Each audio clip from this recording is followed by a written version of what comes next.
தாய் தமிழ் உறவுகளுக்கு வணக்கம். திமுக சார்பில் போட்டியிட அறிவாலயத்தில் விருப்பமனு தாக்கல் செய்தார்.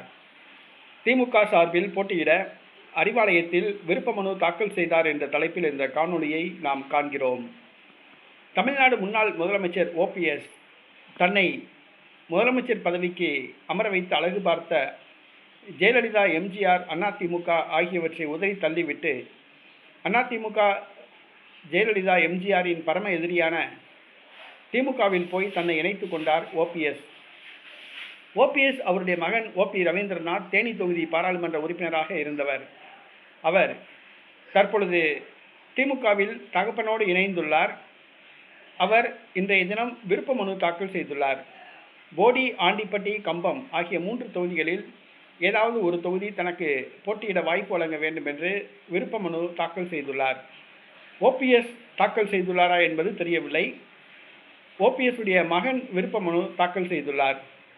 தனக்கு துணை முதலமைச்சர் பதவி கிடைக்கும் என்று நம்புகிறார், அல்லது அமைச்சர் பதவியாவது கிடைக்கும் என்று நம்புகிறார்.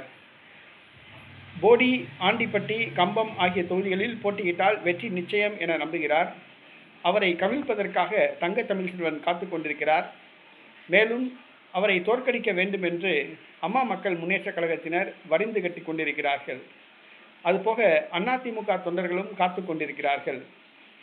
போடி, கம்பம், ஆண்டிப்பட்டியில் போட்டியிட்டால் ரவீந்திரநாத் வெற்றி பெறுவாரா என்பது சந்தேகமே.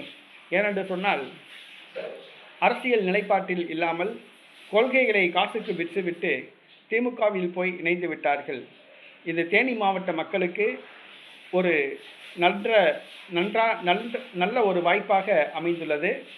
அவர்கள் OP ரவீந்திரநாத்தையும் OPSஐயும் தோற்கடிக்க காத்து கொண்டிருக்கிறார்கள்.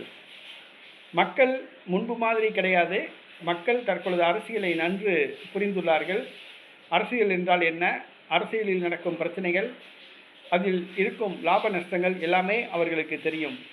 தற்பொழுது அரசியலை ஒரு வியாபாரமாக பயன்படுத்தி கொண்டார் OPS. தற்பொழுது OPS மகன் போடி, கம்பம், ஆண்டிப்பட்டி ஆகிய தொகுதிகளில் ஏதாவது ஒரு தொகுதியில் போட்டியிடலாம் என்று திட்டமிட்டுள்ளார். அவரை தோற்கடிக்க காத்து கொண்டிருக்கிறார்கள் அவருடைய முன்னாள் நண்பர்களும் தேனி மாவட்ட மக்களும்.